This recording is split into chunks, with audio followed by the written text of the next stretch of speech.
O compadre Antônio foi melhorando com o Cadiquim, aí foi parecendo uns panos diferentes, e até chegar no Jans, né? Depois que chegou no Jans, virou uma fama. O Jans é um pano forte, resistente, né?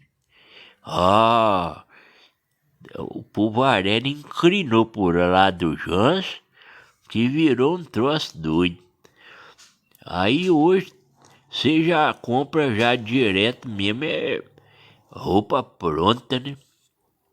De qualquer parte do mundo. Ô, compadre, Grau Martins. Voltei, meu filho. O celular aquela hora deu um reverter nele. Aí, meu filho, ele começou a ficar meio arrepiado, foi ficando meio arrepiado, moribundo, até que parou de tudo mesmo. Aí eu pensei,